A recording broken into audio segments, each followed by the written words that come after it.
Hey Grace, you were vegan once, right? Yeah, I was vegan. Regret it. I mean, I mean, kind of going off of our last episode. Have you ever had vegan popcorn before? Vegan popcorn? I don't think so. Maybe those like olive oil popcorns, but I think that's vegan, but that's it. How about you? No, I mean, I've never have. I was interested when I saw that this thing was a vegan popcorn, right? Because I attribute popcorn to butter, and it's like, how do you replace butter? Butter is one of the best things in the world, in my opinion. Might not be great for you, but it tastes great. Uh, but have you ever heard of this thing called daddy snacks? I don't know if that's how you say it, but that's how it's kind of spelled. No, but I love the name. And I love how people are using more like mommy and daddy references in our marketing these days.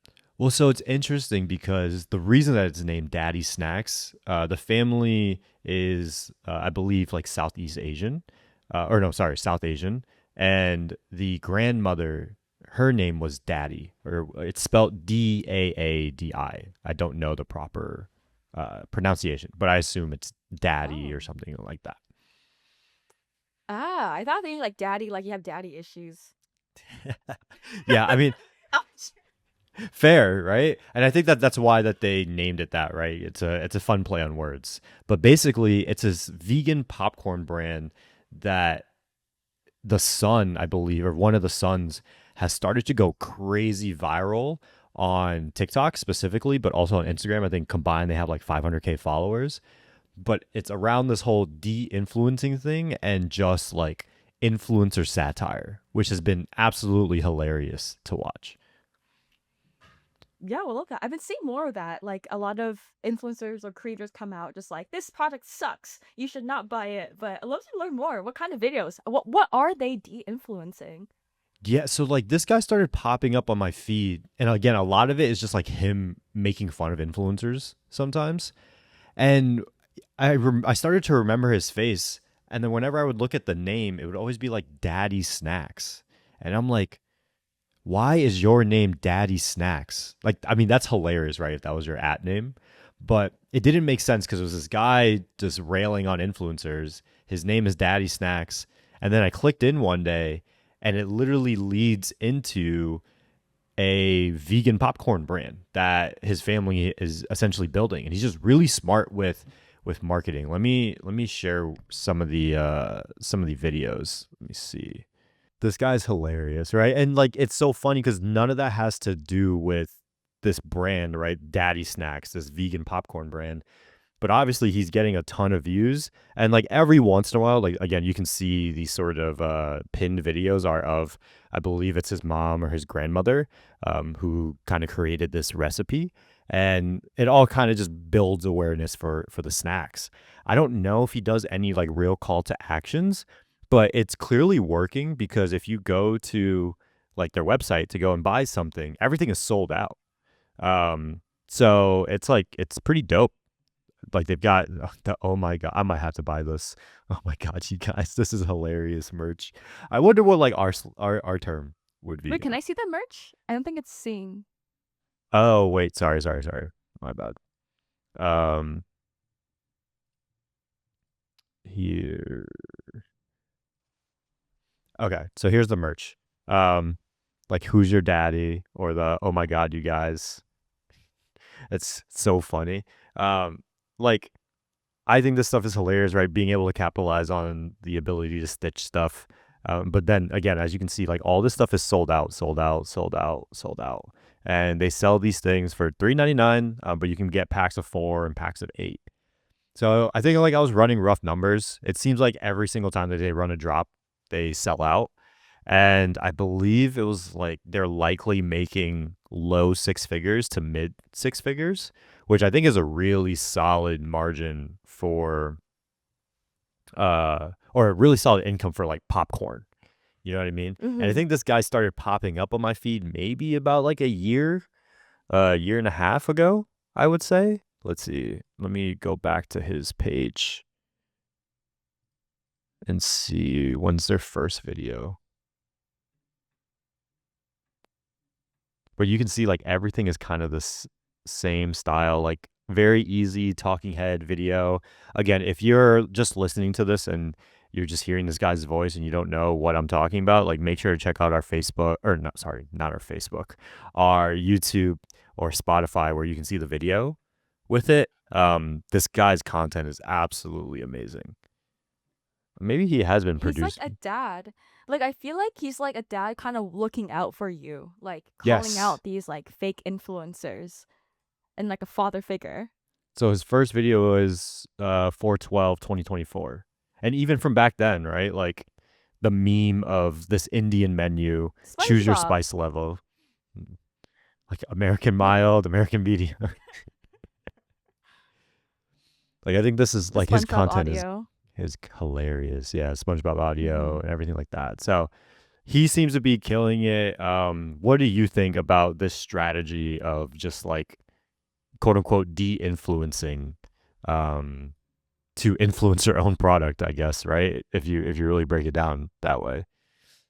I think it's really smart. I feel like the internet's so saturated with content now that people are kind of sick and tired of like seeing everything so perfect. They want to see something that's like raw and real and relatable and authentic. Um, so I love it. I want to try that myself too. And I low key did some of this myself when I was like de-influencing, meaning I was like making fun of designers while selling my design cohort, and it actually worked. Oh, Um, really? so I yeah, people were finding it. I was just like talking shit about not talking shit, but I was just like these are what performative designers do, and it worked. So you guys should try it de-influencing and do that. Yeah, I think there's like other examples Mhm. of this too. I don't know how big of a business this is, but like have you ever heard of Baller Busters before? I have not. So like this page is so funny. It's basically just like tries to find the quote unquote scammy people of the of like the internet, and then just like calls them out on it, shows why things are fake, like just memeable things. So you've got like the truth about Wes Watson, all these different sort of things, and it's all about your online guru's worst enemy. We expose con artists, hashtag chief clown officers, hashtag flex offenders, and the deceptive nature of social media. So it's like this page has Supreme 360. logo. Yeah, exactly. Supreme logo, but For Baller those who don't Busters know, on it. Larry Wheels is a Um, legend. He competed in powerlifting, Let me bodybuilding, see. and What does even this say? strongman. So when he reached out asking if I knew any gyms in San It's the great white shark, 6'11", 200, are on the net. Bro, you're a D-list Let's see. influencer. Fuck you, bro. Like it's just like memeable things. Mm. I sit for hours telling all Frog and Goggins. Like it's just the most random stuff, but like it's hilarious. I wonder how much money he makes from this page. I don't know, but again, content is killing it for sure. Like look at these views. Mm-hmm. Like they're super consistent views on some of these things. So yeah, this space Really is makes them popular hilarious. people. Yeah, it reminds me of Coffeezilla on YouTube. Yep. Yep. Yeah, he like de-influences. His videos are great. We're fucking checking Coffeezilla out, but he just like calls out these like crypto bros scamming and scammers of the world. There's also another channel. I forgot what they're called, but he's like a hacker. He hacks into scammers in India. And the gets access their webcam and shows that to them and films the entire That's so process. funny. So it's like yeah, like catching scammers. I love that. And there's also another YouTube channel where he catches like package stealers. Like he puts a camera inside the package from his house and like records the person who stole the package and opening it. And sometimes he'll spray confetti out. He'll get the recording and post it on his YouTube channel. So just like I love like people in the world who just like call out bullshit on the internet and just like make fun of them. So we Yeah. should see more of that. I think Mark Rober used to make videos like that where he would have like just a confetti bomb or something within his Amazon package, or like a bunch of Amazon Maybe it was Mark packages. Rober. It might have been. It Mhm. might have been. Mhm. But I mean, this industry, right? Like when you've got a lot of people grifting in the world, and then there's people that take it down. I think it's always hilarious, and people love seeing that stuff. And so I think I really used to like CoffeeZilla's older stuff. I think as he's gotten bigger and bigger, he's had to latch onto bigger names.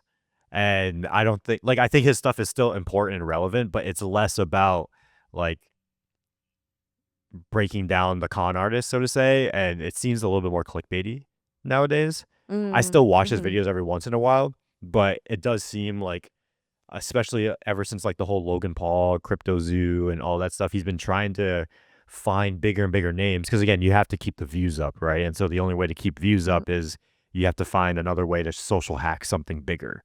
And so yeah, mm. it's interesting what the space is. I couldn't imagine being on the other, like being the Coffeezilla or the Daddy Snacks, because I feel like that research is just insane that you have to do for that. Mm-hmm. Yeah, it also reminds me of Freely the Banana Girl that we talked about in our last episode. She breaks down celebrity diets, like of what I'd eat in a day, or famous creators, and roasts them about how they're not carving the fuck up enough. And those got a lot of views. I thought it was like funny. She just like roast them so hard, but like if I don't forgot what she said, but she'll roast them so hard about not being vegan. No, that's insane. Yeah, I Yeah. think that industry, like this industry hits, right? I don't know how like you make money from it. Like Daddy Snacks is interesting, right? Because they just push you towards buying the popcorn. Like places like Baller Busters, I don't know how they make money, but I mean it's great content. Yeah, Coffeezilla. Definitely like AdSense. Yeah. Coffeezilla. I wonder I what mean, he even if you does. like do you know who Gideon is? I don't. So Gideon is like a big time prankster, mainly or previously he was mainstream, but definitely more on like the black culture side of things. And so he was going crazy in the prankster world, had kind of like a religious awakening, and then came back. And instead of posting a lot of YouTube videos, I haven't paid super attention to it, but apparently what he's been doing is he has like his own show where he catches child predators, but you have to like pay a monthly subscription to get like access to those videos. And so it's like really great, again, like catching the sort of con artist type of content, but he puts it behind a paywall, right? So that's a unique way to make money off of things like that. But yeah, those are a Oh, few of the examples in that space. there's another girl. I think she's like 30, but she dresses up like a 12-year-old. And she pretends to be like a kid on the internet and meet up at a place, and they have a whole camera crew and police waiting for them Yeah, I think and that's what films it Gideon all. does too. But like it's funny Ah. because Gideon is a big dude. Like he's not small. He doesn't look young or anything like that. But I think he like plays, again, I haven't watched any of these videos, but I think he like plays as like a young girl or young boy or something like that. And then when he gets there, he confronts them and everything like that. But yeah, it's interesting because I would say that this content is not necessarily daddy snacks, but more baller busters and Gideon. Like those are subject to getting demonetized typically. And so Oh yeah. it's like, how do you find other ways to monetize? Gideon has just through the subscription stuff. I think it's like a Patreon, but I don't know how Baller Busters does it. But they've been running this thing for a minute, so I would assume he's getting paid or she's getting paid, whoever's behind it, in some way, shape, or form. I'm gonna go binge watch them now. I guess like get demonetized, did they get mass reported or something? Or they I think it's because mm, of the nature of the content, right? Like it's unless not sponsors want to advertise them. Yeah. exactly right. Like again, it's a part of the game, whether you agree with it or not, right? Brands want to be associated or not be associated with certain types of content, and this stuff is not the most brand friendly stuff. Hmm. Could I tell you about Nami Matcha and your mom Ashley, who seems like the opposite of all of this? It seems like Yes, I actually got to meet yeah. Ashley once. We interviewed her at Oh, South by for Declassified. The video went pretty viral, actually, like a few 100,000 views. But yeah, that was like my one interaction with her, though. She was super nice when we met, though. yeah, she seems super nice on camera. I almost went to her pop-up, but I had something else to go on that day. But her brand Nami Matcha, she started it a year ago. But I actually first found Ashley a couple of months ago. She makes like lifestyle vlogs, so she's been making content for over 12 years actually, since she was like a kid in middle school.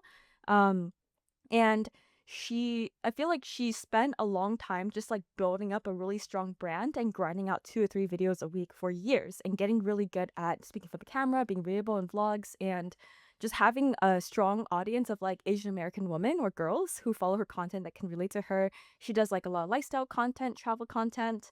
Um, and I feel like she has like 5 different ways to make money that I looked up her. And I first found her because I found her video about how she accidentally spent $5,000 on a business class ticket and she couldn't refund it. So she just like vlogged it and I was like, this is interesting. And she has a really fun personality. I feel like she could be my friend too.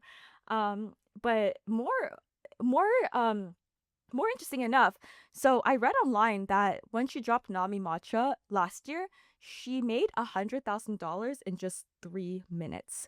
And I was listening to her interview actually, and she was talking about how carefully she like delayed her brand launch by a year because um she wants to spend time just like documenting behind the scenes, want to make sure it's right. She put a lot of effort into her matcha brand to make sure it's successful, and it pays off. Now she's really successful on Shopify. She has a team of 4 that works on her brand. And just like does a really awesome job. And she also bootstrapped it. And it's interesting because she has her own channel, which is herself and her lifestyle content, and then her matcha channel. And she cross promotes both ways. And her matcha channel, it's sold by like aesthetic videos and recipe videos, influencing you to buy the matcha, which is like the opposite of de-influencing. And I feel like she's like a good role model for people because she seems really like non-controversial, just like good vibes overall. So yeah, also she has worked with a lot of big brands out there. So like the opposite of de-influencing. Yeah, I mean, I think you guys could be friends. I can see similar sort of personalities, I would say. Again, I had only met her for like literally 5 minutes, but she's really cool during those 5 minutes. Um, yeah, I think what she's doing with Nami Matcha is interesting. I've been kind of paying attention to it ever since she did launch it. I think like a year ago, right? That's when it was kind of Hmm. launched. And Yeah. I would say, because I don't think she's Japanese, right? She's I want to say I'm not she's sure. Korean. But that doesn't have much to do with it. But I was just gonna see if there's like a tie-in between Japanese and matcha and things like that. I just think she likes it. I think she also got really lucky that the matcha craze blew up when it did.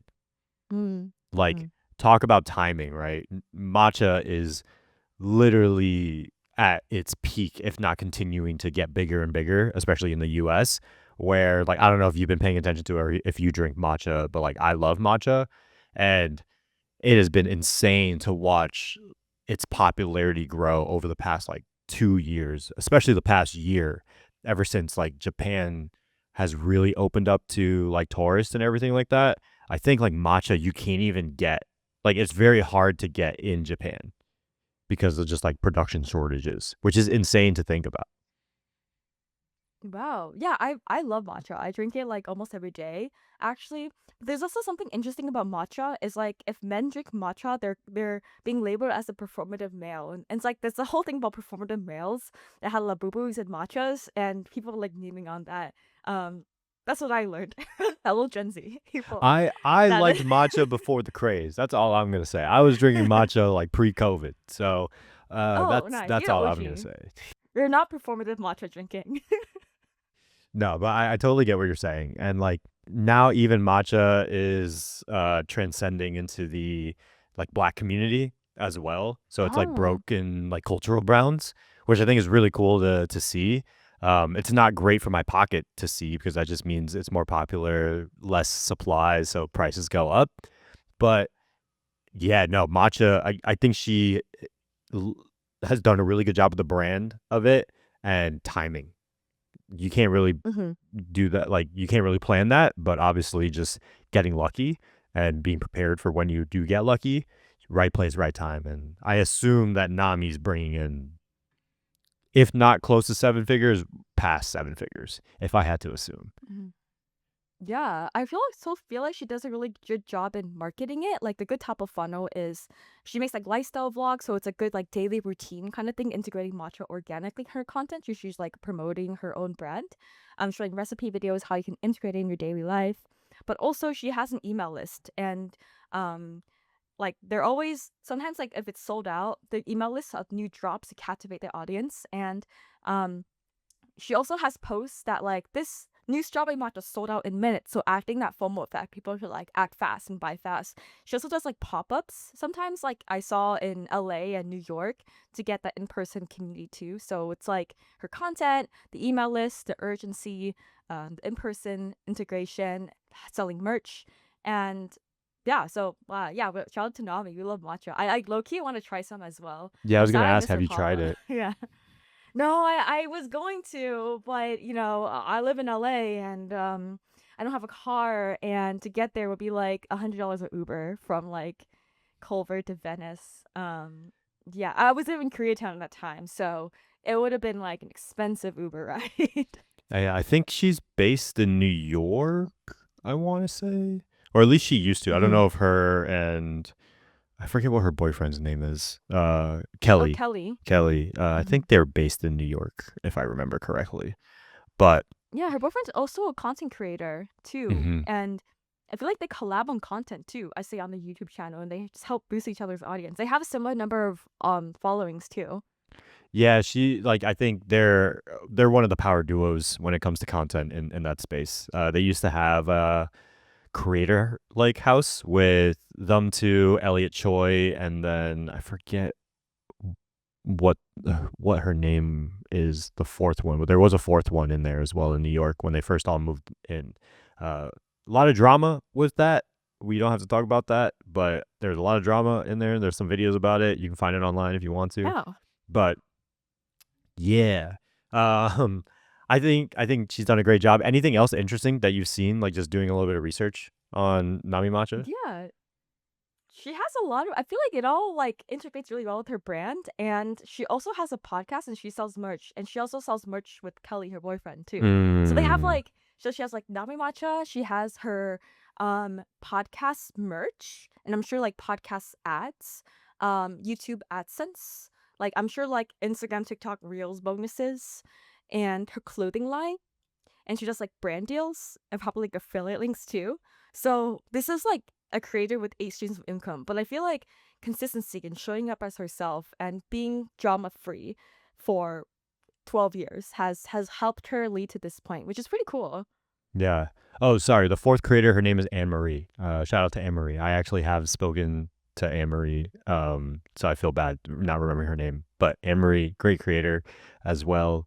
Um, I think, I guess my question with the research that you've seen, why do you think this works for her in terms of Nami? Like, is it because she genuinely uses it? But because we've talked about how there are a lot of brands out there that creators create, but it doesn't necessarily work. But it seems to work really well Mm-hmm. for Ashley, even though yes, she's a big creator, but she's not like ginormous. You know what I mean? Mm-hmm.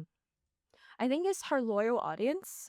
She nails a lot of long form content showcasing her life, so developing that parasocial relationship with other girls that look like her, in America. And integrating that organically in her routine.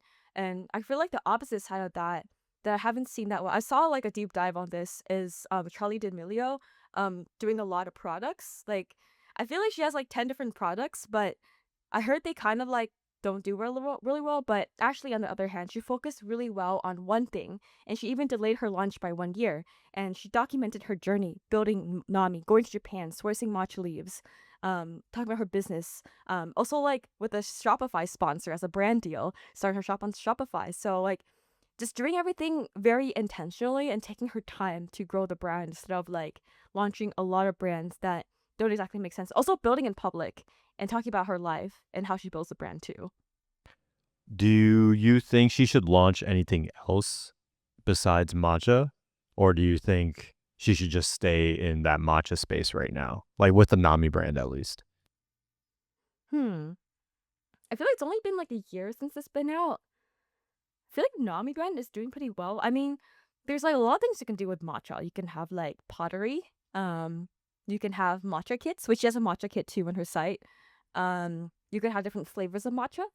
And I feel like the matcha lifestyle, I feel like this is like getting into like, I feel like Pilates, yoga, just like that healthy lifestyle stuff, like kind of like expanding within that niche, because not just like healthy for you. So other things are healthy. So like I feel like I see her expanding to something like tangential. Um, to matcha could be like more ceramics to use your matcha, more recipe books with matcha too. So like staying with not matcha is the main thing, but like having stuff like tangential. Yeah. How about you? Yeah, I mean, I hate when I see brands expand too quickly, in my opinion.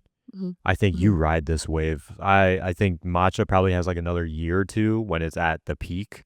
What that next trend is, I don't know. What do you think the next Asian, let's just call it drink trend is? I feel like boba was huge, like grew like crazy, like a little bit pre-COVID, but also like during COVID.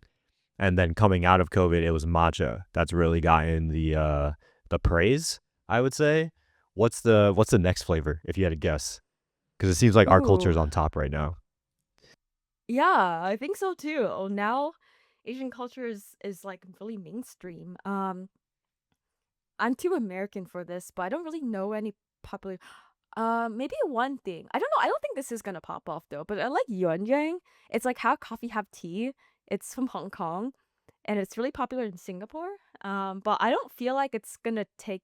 I feel like it's like not different enough from regular. It's like it tastes like just like milk tea. I feel like not different enough than boba to like make a difference. Um, I actually like don't really know any other Asian drinks. I just know like oolong tea, like black tea, chrysanthemum tea, matcha, boba, but I don't really know what else exists. And I feel like those teas they exist everywhere, and I feel like a lot of cultures have similar teas, like chai tea from India. But I'm not. I don't really know. I'm just like a bit uncultured. How about you? I have two guesses. We're gonna mark this down. See where we're at in like Mhm. 2 years. So two guesses. One, Thai tea pops off and goes crazy. So like the Oh. orange, right? Mhm. Thai tea. It looks Mhm. aesthetic. It's different, right? Also, I really like the flavor of it too, right? I think that's very similar to what happened with matcha, right? It's this green drink. It's very aesthetic. It tastes good. You can make it sweeter if you want to, things like that. The second guess is ube slash taro pops off. Don't know No. how, but I think like whether it's in food, whether it's in a drink, I think that's one of those two flavors are going to be the two flavors that pop. I In think my ubi's already opinion. getting popular. Mhm. Exactly. Like it's already starting to get popular, I would say. But it hasn't, I don't think it's broken into like mainstream the same way that matcha has, right? So I would say those are my two guesses as what to Mm. keep an eye out for over the next couple of years. Yeah. Also, I think blue spirulina because it's blue, it's aesthetic, it's pretty, it's viral, and sea moss. So many things have sea The moss now. Haley Bieber drink, basically. Yeah, I feel like paying attention to Air One is interesting because a lot of products they launch, Air One is a little bit easier to get. Well, actually, Air One's difficult to get in because you need so many regulations, but it's a good launch pad for brands. So like once you make it to Air One, you can make it anywhere. And there's a lot of Sigma's product from Air One right now. So Sigma has a lot of like vitamins, and I see it in many drinks, like so many drinks, even the Haley Bieber smoothie. So I think Sigma's it's also really expensive, but I think that's gonna be trending in the house space too. What do you think about health trends?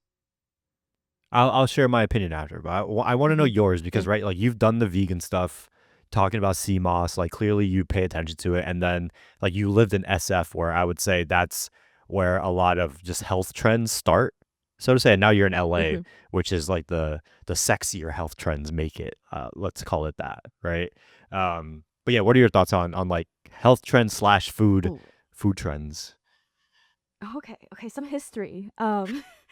I did a whole essay in research paper about the obesity epidemic and health trends in high school, but this was 10 years ago, and I'll share what's new. But kind of taking back in the 1980s. Oh, in the 1920s actually, there was like men were trying to be more dominant than women, and women is supposed to be like be in the kitchen, skinny, small, really tiny.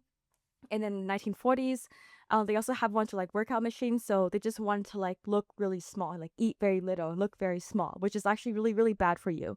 Um, and then in the 1980s to like 1990s, there was a whole like low fat trend. So a lot of women were just like eating no fat, just a lot of sugar. But sugar, especially simple sugar, is really bad for you. It actually is the number one cause of like obese. Oh. actually, I'm not a doctor, but it's like one of the biggest causes to American obesity is these simple carbohydrates. Like if you see any nutrition aid added sugar, that's like a bad thing. You should never do that. But there was a whole trend like, they're like, oh, it's things are marketed as like low fat. So obviously they're good, but fat is actually really good for you because your cell walls are made out of fat, and fat helps you feel fuller. If you eat simple sugar, you're always hungry. Like if you eat a candy, you're always hungry because that your body digests so fast. So you come back for more. So you get fatter and fatter and fatter because you eat more. But the marketing was like low fat is okay. And I feel like low fat was like really popular like from 1980 to like 2010. Around 2000s, there were just like a lot of propaganda about like low fat, this, that, blah, blah, blah, blah. And then in the 2010s, people start to realize that like simple sugar is evil, sugar is bad. So there came the rise of fake sugar, like stevia's, monk fruit sweetener, and I feel like stevia is actually like not that, and sugar alcohols, which apparently it's like not that great for you because it's not real sugar, so your body doesn't understand it. Like it makes you really gassy. It hasn't made me really gassy, so because my body like doesn't understand it, so it's better to eat just like real sugar, and just like complex carbohydrates like bread, like whole wheat and stuff like that. But in the 2010s, I've noticed this is like veganism, different diets sort of pop up. Because I feel like with the media, there's people who like, especially like Victoria's Secret, like there's people who look really small and like they think that is the epitome of success. And a lot of men kind of want women to be like skinnier and smaller. So like diet culture is also a huge part of the industry. Diet culture is like a multi-billion-dollar industry. Diet culture like industry is just like weight loss pills like Ozempic, low fat stuff, fitness programs, like all of that encompasses that. So with more media, more people knowing what like people like famous people look um like they're just like a lot of trends in like veganism, paleo, pescatarianism, veganism, something that blew up. I don't think veganism is that big anymore, as it was in like 2016, 2015, where people were like, I'm so sick of these like processed foods. Like, I'm so done with the obesity epidemic. I'm so done with these stupid fake sugars. I'm just gonna eat real food. I think veganism was a push to eating like actual food, like us humans again. And more and more documentaries were brought up about like animals and how badly animals are treated. So they're like, oh no, I don't want to eat animals anymore. But the paleo was like the opposite. It's like the polarization of it is like paleo, like all meat. People were like rebelling against this. So those veganism paleo became like butt heads a lot on like YouTube and stuff, and like the creators and just like in general. And then now being in LA, um I feel like there's like kind of two sides to this. Like I feel like in SF it's very like tech bro Brian Johnson kind of like blueprint, wanting to take a pill to like solve all your problems, not do the actual work. But in LA, a lot of it's focused on wellness. For example, like people eat healthier here. There's a lot of events that are like early morning yogas, run clubs, and like wellness events here. Whereas in SF it's just like tech events. So I feel like world is overall trending towards more like long-term wellness. They're starting to see that, hey, you can't just like take a pill. Like being healthy is like you sleep well, you work out well, you eat healthy, you have a good social balance. So people are starting to see like that balance in life.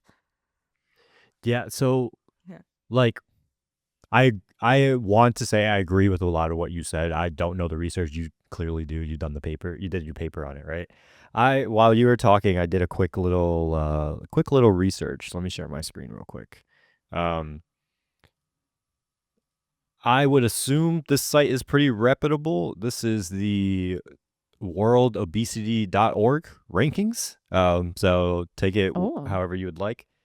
The US is ranked 10th right now. And the reason Oh my that God, I I thought find US this was like second.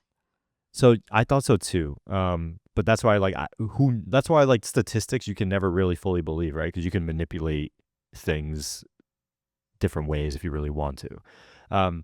But I feel like, in my opinion, if you looked at social media, and this could just be my social media, but you would think that the US is one of the most fit places in the world with all of the diets that we offer, all of these different sort of things that are constantly being pushed to your face, right? That people buy, right? You would assume that we're maybe not necessarily the most fit in the world, but we're relatively well off.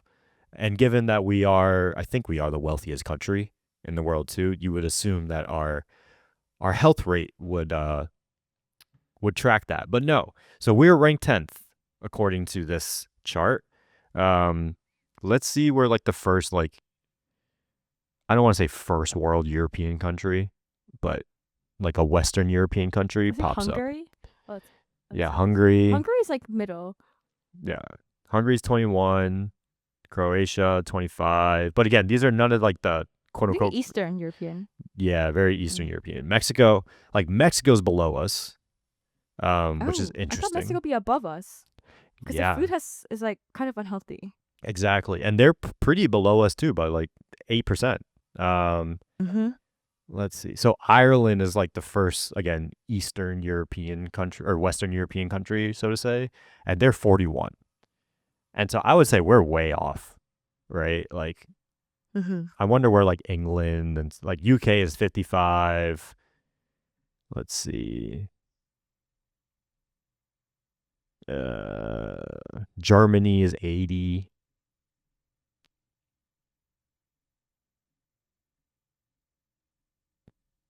Spain is 107. Like these are so low compared to where we sit, right? Yeah. What's the least obese countries? Vietnam. I know Ethiopia. Vietnam was close. Yeah. So Ethiopia. Ethiopia. Oh, they run a lot. Their food is really Yeah. healthy. Yeah. I mean they're always like killers in long distance track, right? I think. Mm-hmm. And then shout out Vietnam. We're 197 out of 200. But I yeah, wonder like what China and Taiwan is in Singapore. let's see. Yeah. China Okay. 149, And it's kind of a huge Singapore population. 124. I feel like that's not bad for China, if I'm gonna be honest. Yeah.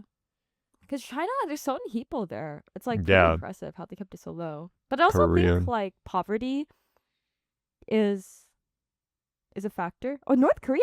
I'm shocked North Korea is still obese people because North Korea they don't have food. Well, they barely have food, according to Kim Jong Un. Well, yeah, that's also why they're so low, right? Like, I mean, 8.65% is still really low. People are still obese without food. Interesting. I mean, look at the U.S.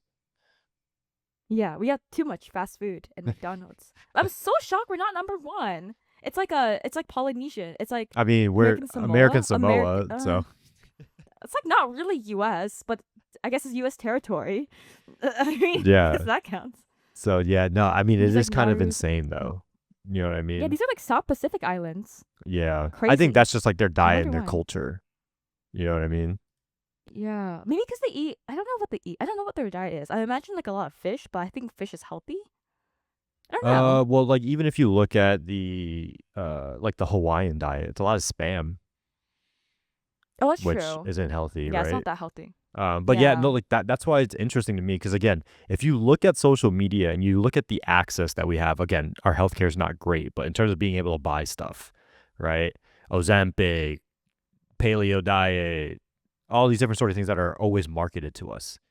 We're a top 10 obese country in the world, which is kind of sad. Mm-hmm. But that's also why I feel wanted like to ask about Korea like food has- trends. I honestly feel like Korea has the most diet culture marketing that I've seen. I've been to Korea too, and a lot of it's focused on like looking at like K-pop people, K-pop I agree. singers, I and like agree. a lot of skincare. Their skincare is like top tier though. I love going to Korea, and their skincare is like so much cheaper than the U.S. Yeah. I mean, I think like Asian culture in general is very skinny oriented typically. Like you gain a few Why do you pounds think and that is?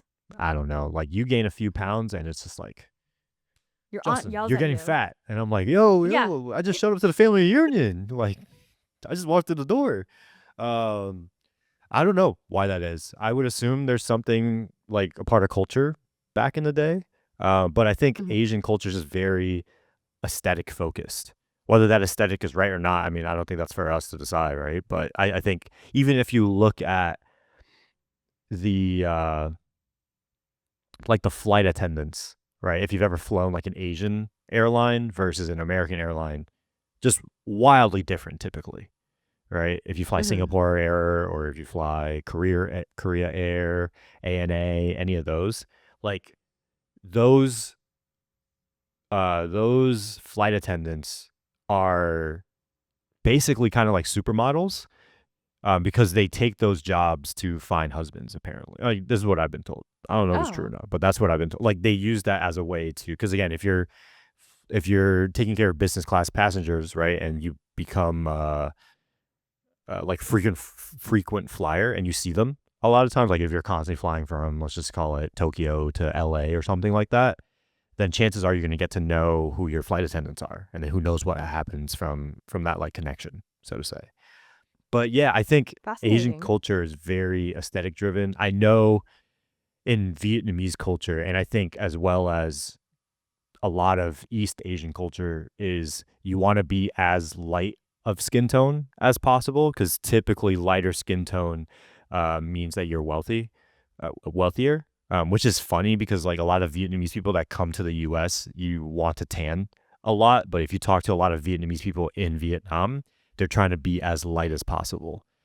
So it's so interesting, like the different dynamics, right, depending on where your culture is based, like American Vietnamese versus Vietnamese. Yeah, and also Americans, like white people, they love getting tan. Like there's like tanning salons, Yeah, like specific to make you tanner. Um, it's like it's to show off that you've been on a yacht over the weekend, like show off that you have money, like money, like white people in stance, like being tan is like showing you have a bowl of money to go on vacation to be in the sun. So it's crazy. But I also think like Asians are crazy about like being skinny. Like just like the generalization is they have a like very collectivist culture. Like they love conforming. They love conforming to like beauty standards set by pop culture. They like to be the same. They like to be part of the community. And Americans are a lot more individualistic and their way of thinking and how to think about life. Like I've noticed this is a lot of like people in Asia, this big generalization is the thing about how their decisions impact the group versus Americans, or think about how their decisions think about impact themselves. Just different way yeah. of thinking, and they feel like more sense of belonging. And I've interesting enough, like a lot of my cousins, like their Instagrams is like pictures of them in a group, and versus me and my American friends' Instagram is pictures of them. So like all my Asian friends have like group pictures on their Oh, that's so Instagrams. interesting. Yeah. I never thought about Yeah. that. But that makes a lot of sense. Yeah, yeah, hmm yeah. And again, especially like Asian culture, right? It's like not just shame on you, it's like you're shaming the family if you do something wrong, hmm right?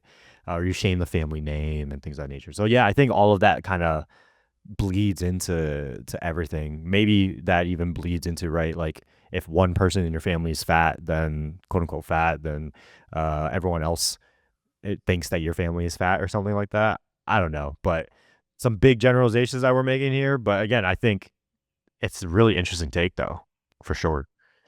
Yeah, I feel like fatness is such a stigma because well, I wish it was not a stigma because everyone's body is different and people are going through different things. Like sometimes people are dealing with something emotional, so they cope with food. Doesn't mean it's okay, but it's like they're going through a hard time.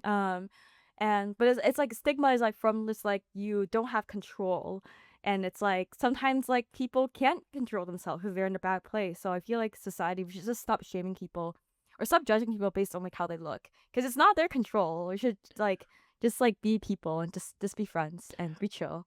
See, my perspective is I don't think we should fat shame or whatever you want to call it, right? Mm-hmm. But I do think that there is a world where we should health shame, because I think that there's a big difference Mm. between being bigger naturally, so to say, and being unhealthy. And I don't think we should Mm-hmm. ever promote being unhealthy, in my opinion. Yeah, I agree. Like Nikocado Avocado and his like promoting his obese. Yeah, like you get what I'm saying though? Like I'm not saying shaming is good, but I'm saying there's a stark difference between being unhealthy and being just bigger boned or whatever you want to call it, so to say, or even being extremely skinny too, right? If you take the complete opposite side of the spectrum, I think there's a happy balance in between, and that's what we should promote, just to be healthy in some way, shape, or form. Now, I don't know what diet that means, whether that's veganism, paleo, whatever. I think everyone's body is different, right? So each and everyone's diet should impact people differently. But yeah, I'm just like, yo, if you're healthy, then promote being healthy. Let's just stop promoting not being healthy Mm-hmm. in I all agree. ways. Like don't promote like eating McDonald's or eating like fried food all the time. That's like bad. We should shame on that. Yeah, I saw I saw I think it was like a Reddit post or something where someone was like, if you can eat fast food and if you get older and you can eat fast food, and you don't feel groggy the next day, that just means your body has been inflamed your whole life. And so that's your norm or something. I was like, yo, that is crazy because I have noticed that my diet has definitely gotten better as I've grown up because I mean, when I was a kid, I mean, I would eat fast food all the time. And my diet at home, because my dad was always coaching for like soccer and stuff like that, he would always make what's called like tit call in Vietnamese, for Vietnamese people that know, you know exactly what I'm talking about. It's like braised pork belly, right? And like the caramelized pork belly. And so that's not the most healthy thing in the world because I'm literally just eating pork belly bacon with rice like 3 times a week, 4 times a week. Or I'm eating McDonald's, Popeyes, KFC, whatever it is, that we can quickly eat. But now, because I've like changed my diet, if I go out and eat like a McChicken or some KFC or whatever it is, I definitely do be feeling it the next day for sure. Mm, Like, I don't know, like the yeah, diet that you grew up in, but like, have you noticed that as well as you've gotten older? yeah. Like when I was a kid, my parents generally pretty healthy, like no processed food. I wasn't able to eat like fruit roll-ups because I had color, and I was like so mad at my Oh, mom for like not interesting. letting We me eat grew up it. in very different households. We really grew up very Oh. differently, which is hilarious. Yeah. Yeah, so they're like very just like hella conscious, but at the same time, like I love toys. And so we went to like McDonald's like once a week or so. We lived by a McDonald's too near our house. And I would just go there to get the toys. I would just eat the chicken nuggets. I like hated hamburgers actually. Like I just hated them as a kid. I still don't really like them now. I just like never liked hamburgers or hot dogs. I just ate chicken nuggets, just protein and fried That's protein, I crazy. guess. And ba ba ba ba McDonald's. But that's like the only unhealthy thing I ate. Um, and then I had a rebellious phase. Actually, like I was actually a really small kid. Like my parents would tell me to eat more. Like I was like 8 years old, um, and then like I had a rebellious phase in 5th grade. I feel like I gained like 20 pounds or something, and because I was just like eating unhealthy, because I was like rebellious teenager entering that, What and then I what was started unhealthy running. to you at the time? Like what was a typical Oh, 3-day like meal or like don't 1-day meal? um like pizza, donuts. Whenever I eat junk food, I just eat as much as I can. Okay. I probably put on like so much weight, and then I started running and I lost like even more weight than I should. So I was actually really, really skinny in high school. Like I was probably like the same height as now, but I was like 80, 90 pounds, which is like really, really unhealthy. Um, I got injured all the time, but I was like obsessed with like vegan. I thought like being smaller equals running faster, so I was like brainwashed by social media, influenced by like these like famous like creators, who talk about their diets and stuff. And then yeah, I guess like I would say like I feel like I'm like normal now. But I had like different fluctuations of life and heavily influenced by my surroundings in the media I've consumed. Okay. I don't know how we got here. But let's get Ah. let's get back to how creators make money. Yeah. I know you had one more creator I think that you wanted to talk about for today. Yeah, so you also have one more too. But we can dive into speaking of beauty standards, Sachi Beauty. So, I feel like I like her content, Sarah. She seems very genuine. She talks a lot about skincare, and she's been making content for over 10 years as well. But what is interesting is she launched Sachi Beauty, her beauty brand, during COVID, like about 5 years ago, and she's made over $100 million, and she does not even have a million followers. She has like 200K, but she still made $100 million, and um she's been building this up by like focusing on like a really specific audience who care about beauty skincare demos. So people trusted her a lot, and she was really educational. But what's interesting about her Sachi Beauty is like it's like a she first went viral because Billie Eilish is wearing her like lip liner. I didn't know lip liners existed until I saw it. It's basically aligns your lips and makes them look more pronounced and stuff. So she got like so much clout from that. So like her lip liner was thing she blew up on. And then but what's fascinating about Sachi Beauty is they have over 250,000 creators in her affiliate program. So focus on like community marketing her products. Basically, in the past 5 years, um, she started with just like D2C, so just like TikTok Shop, helping promote the TikTok Shop and getting really popular. And a lot of the creators were getting commissions from TikTok Shop, which help her sell launch on Amazon and rank pretty high on Amazon, which later helped her get into physical stores like Ulta, so pitching to retail doors and stuff. So it's like that. And yeah, also like speaking of Asian roots, she's also Chinese. I think she's from China. And her first product she launched was like a gua sha, which is like this like face massaging thing. Um, Kind of like it's like a one-time purchase thing, but it's just kind of staying authentic to her roots and then expanding products from that. Also, what I think is interesting is she now has like so many different product lines, some different product offerings, and she raised $15 million in Series A funding from Gloss Ventures. So, versus like Nami Matcha, who was bootstrapped from Ashley, but Sarah raised $15 million to expand her product lines. But yeah, have you heard of like Sachi Beauty, Sarah, any of her stuff as well as a man? I I've heard of lip liner before. I've never heard of Sachu Beauty or the creators or anything like that. It's really interesting this the beauty world when it comes to creators, right? Like my first understanding of it was with Michelle. Is it Michelle? Michelle Pham.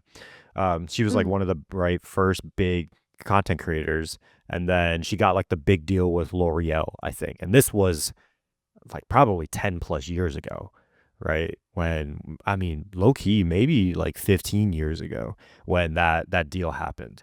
And that was like huge news, again, because it was one of the first creators that signed the big deal, but she was Vietnamese too, right? So even my parents or my mom and my aunts were like, Justin, do you know who Michelle Pham is?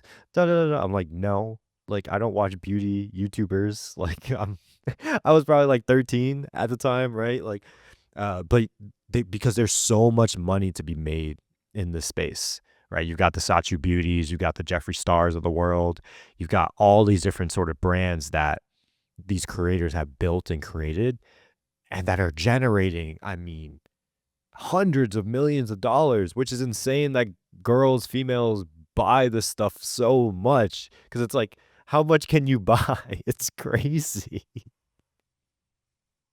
It's so much consumerism too, and there's always new product coming out. But I feel like kind of comes to our discussion about beauty standards. Like people are influenced by the media, so you need to look the part, and people want to feel like they belong in a group and conform and stuff. But also, what's interesting about Sachi Beauty is like appeals to all age groups. There's like different tones, different like so many product offerings. It's like pretty broad now.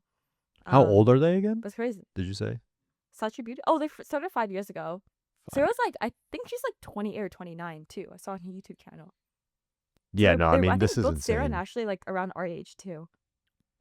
I think this like Mm. this affiliate model to grow a Mhm. brand is so fascinating. I mean, like how much is their Mhm. stuff? Let me see. I don't know. Rough ballpark. Bestseller, $20, $18, right? Like it's not expensive purchases. And I think Mhm. especially for TikTok Shop, right? Like anything under $50, I feel like is fair game on TikTok Shop. If Mhm. you're over $50, I think it's a little harder to convert.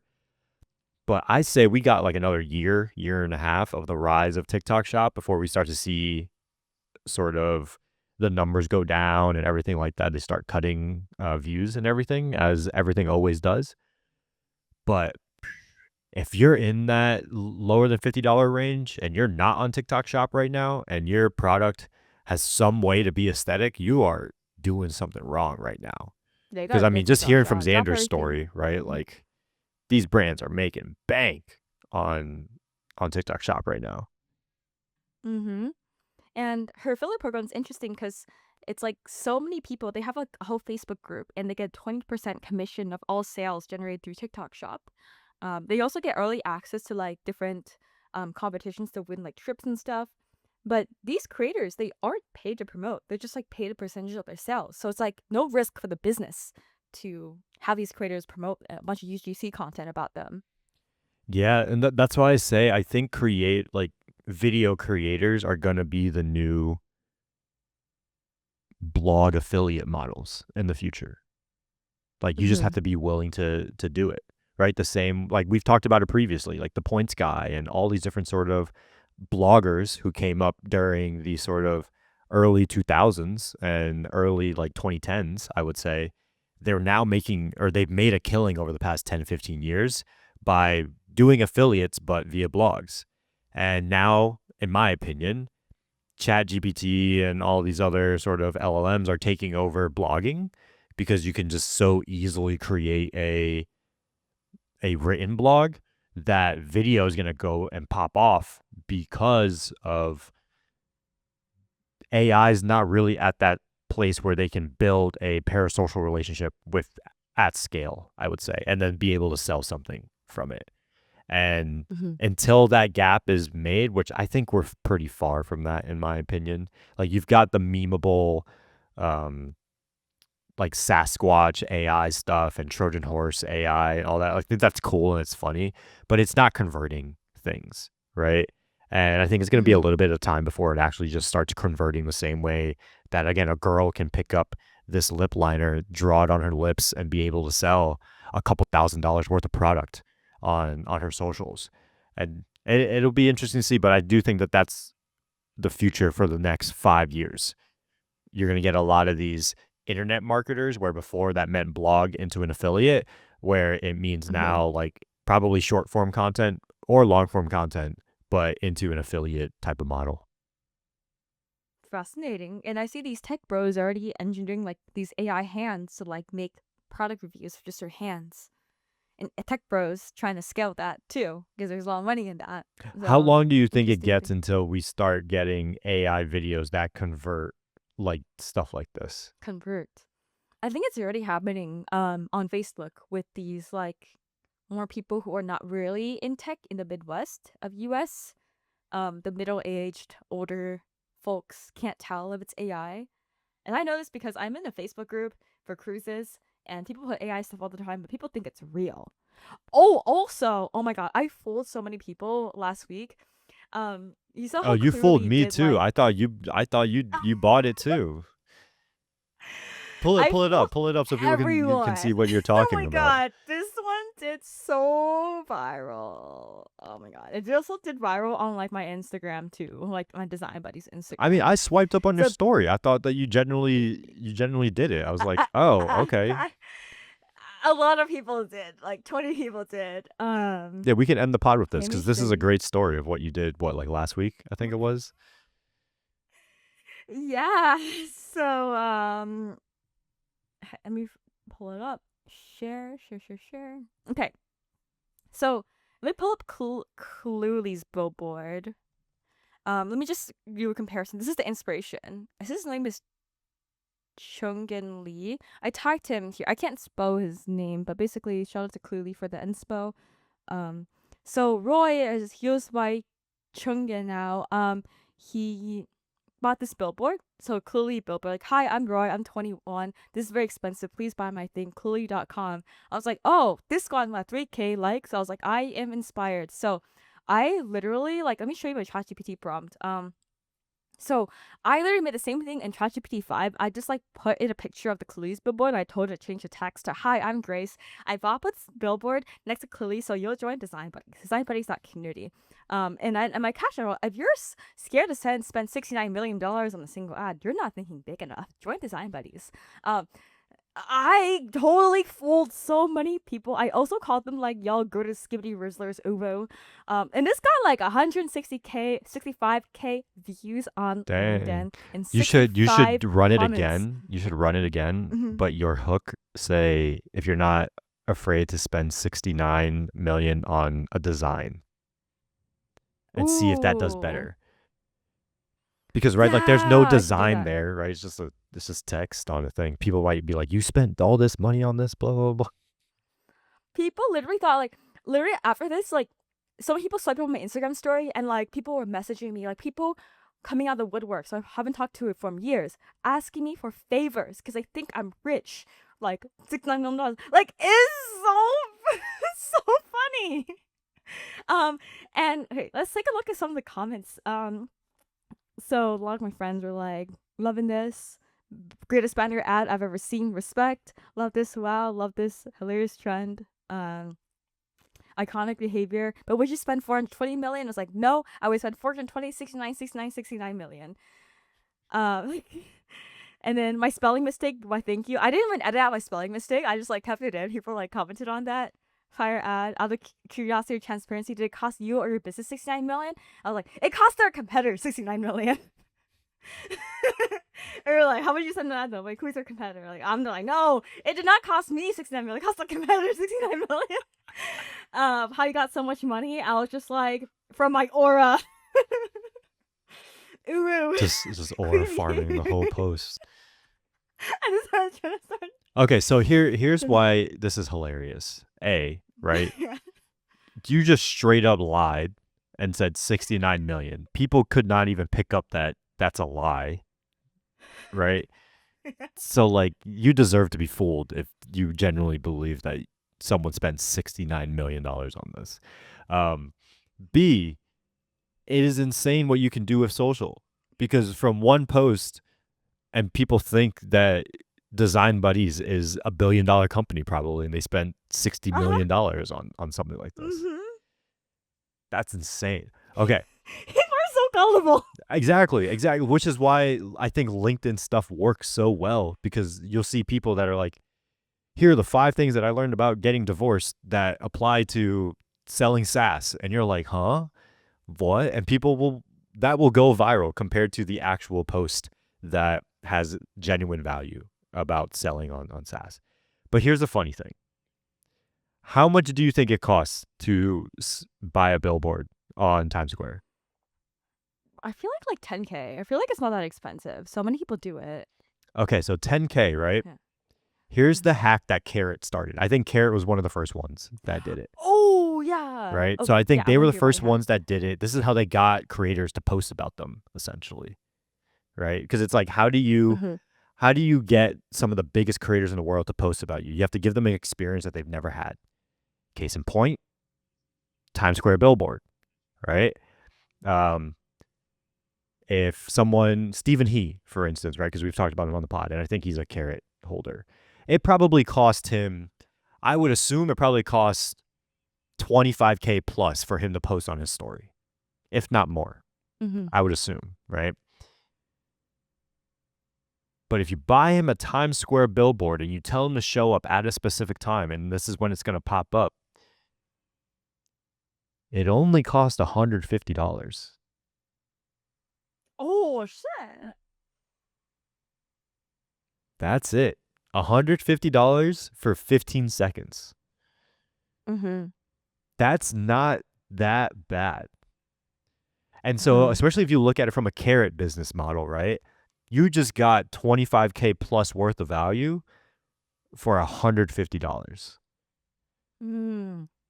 That is such a hack.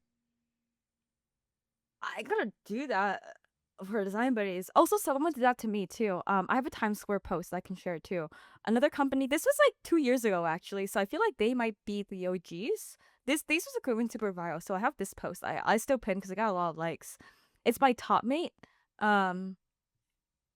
Oh my god, this is like a short post. This was like, I really posted this when I was on vacation in Italy, and so Top Mate was just like this mentorship company. If you post about them, post that you have a Top Mate page, they'll feature you on Times Square. And this one, it's still like my pin post to this day because it got like so much likes. I posted this in Italy though, and just like, yeah, you're supposed to talk about how mentorship impacted you and how you're becoming a mentor too. And then I still have it on my Instagram. I still have it like right here. So yeah. Yeah, and you probably thought they spent so much money on you. No, it's literally just probably like $150. I know, but I'm saying, like, when that happened, you probably thought that they spent a lot of money on you. Yeah, I did. I thought it was like really cool, and Exactly. a lot of my friends were. I could seeing a lot of my friends with this post too, and it kind of went viral. So I was like, oh, I want to be one of them too. But it just gave them free promotion. Yep, and that stuff always goes viral on LinkedIn too, right? So it's like it's just a viral loop. And now you can have your own billboard for free with GPT-5, not sponsored by OpenAI. But see, like that's insane, right? Like again, you said that you spent 69 million. People believed you. Even Yeah. you genuinely thought it cost tens of thousands of dollars to do it. It only cost 1% of what you thought it cost. Or not even 1%. That's 0.01% of Yeah. 10,000. Mm-hmm. So that is insane when you think about it in that lens. Mm-hmm. Yeah, maybe I'm thinking in terms of like the billboards you see on highways. I feel like those are at least $1,000 or maybe $5,000, like the highway billboards. Yeah. But I feel like Times Square, it makes sense. I get it because they're not capped. There's a limited number of people you can like get in front of, so like that's not worth that much. No, there's, I like, think it's it's not like because you're it's only targeting- for 15 seconds. Right? Oh yeah, that too. Mm-hmm. Which like if you put that out for like an hour, right? What is that? 150 per minute or per, so that's 450 per minute. 450 times 60. That's what I can't do that math in my head. 450 times 60. That's 27 grand an hour. Like that's a solid rate. Yeah. But again, like, but it doesn't matter because all you need is that person that you highlight to be at that place at that time within that 15 seconds. And not only does that memory live forever, that photo lives forever. So yes, in Times Square, it only lasts 15 seconds. But in the world, as long as that person takes a photo, like that has been a pinned post for your LinkedIn and your Instagram for how long? How much 2 money years? has, like, how much brand awareness has Top Mate gotten from doing I still that get from Top you? Mate calls to this day. See? Like I've only promoted Top Mate once in 2 years. This I get one, low-key a like, hack. This might be better couple than times a TikTok Shop. month. Yeah. Damn. I'm just like, it got a lot of engagement. People thought I was like, the reason why I keep it pinned, because like when I meet someone new, they look at my Instagram and it automatically they think I'm important, like really, really important because I'm on Times Square. That's why. It also helps me too. Again, like, it you helps get pressed. everyone. Mhm. And it's not that Mhm. expensive. As long as the person that you're doing it for is in Times Square. I was in Times Square. Send me a video of it because I was in Italy vacationing. That's fair. That's fair. But I think it makes it better, right? If you can find a way Yeah. to get them to Times Square. Mm-hmm. I agree. It's so smart. Yeah, Carrot hit me up on the billboards too. I might take it on. Yeah, it's so interesting. But yeah, I think we can end off on that because that was a really really good piece about like New York City Times Square boards and everything like that. I agree. Divvy's in the chat. Great episode. Cool. Appreciate y'all. Peace.